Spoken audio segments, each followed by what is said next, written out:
नया IBN 7 हौसला है।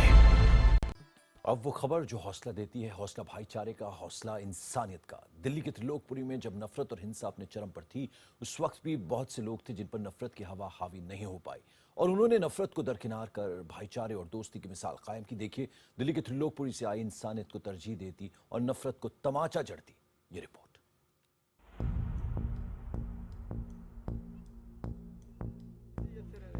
दिल्ली के त्रिलोकपुरी में दिवाली की रात जब नफरत की तपिश चरम पर थी, उस वक्त आपसी भाईचारे और दोस्ती की अनूठी मिसाल भी देखने को मिली। ये है हरबंस सिंह और ये है मोहम्मद कुर्बान। दोनों पड़ोसी हैं और दिल्ली के त्रिलोकपुरी इलाके में रहते हैं। दिवाली की रात त्रिलोकपुरी में हिंसा की शुरुआत उसी ब्लॉक से हुई जहां ये दोनों रहते हैं। उस रात वहां बड़ी तादाद में दंगाई जमा होने लगे थे। हालात को भांपते हुए हरबंस ने अपने पड़ोसी और दोस्त कुर्बान और उनके परिवार को अपने घर में पनाह दी। इन बेचारे सजा जी ने दिवाली से एक दिन बाद भैया 2 दिन कही कुछ बात हो तो हमारे घर में आने के बैठ जाओ, किसी तरह की बात नहीं हुई, बस ये हुआ था।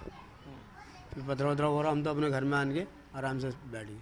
इन्होंने कही थी बेचारों जिस किसी चीज़ की ज़रूरत हो हम तैयार हैं, मदद ले लो। मैंने हाँ लंबा ली।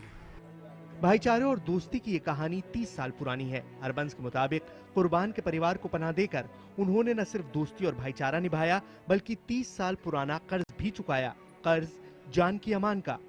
दरअसल 1984 के सिख दंगों के दौरान कुर्बान के परिवार ने ही हरबंस और उनके परिवार को अपने घर में पनाह दी और दंगाइयों से उनकी जान बचाई थी।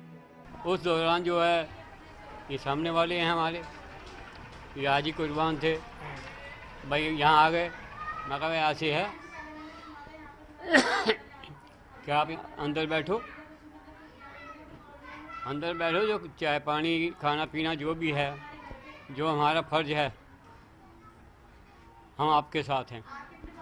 हमें ऐसी बात नहीं है, भेदभाव का जो है ना वो नहीं है कि ये है तो ये फलाने।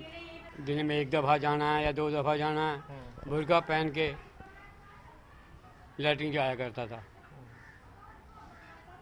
रात को भी जो है नफीस और नहीम जो कहते हैं निश्चिंत होकर आप लेटे रहो, तुम्हारे ऊपर कोई ऐसी बात नहीं होगी।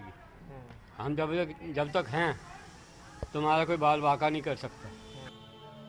ये दोस्ती मिसाल बन चुकी है और उन लोगों के लिए सबक है जो कुछ लोगों के बहकावे में आकर इंसानियत को ताक पर रख देते हैं, भाईचारे को भूल जाते हैं। वाकई हरबंस और मोहम्मद कुर्बान की ये कहानी हमारे समाज को एक बड़ा संदेश देती है। जहां एक तरफ लोग धर्म के नाम पर एक दूसरे का खून बहाने को तैयार बैठे हैं, वहीं हरबंस और कुर्बान की ये कहानी वाकई मिसाल के काबिल है।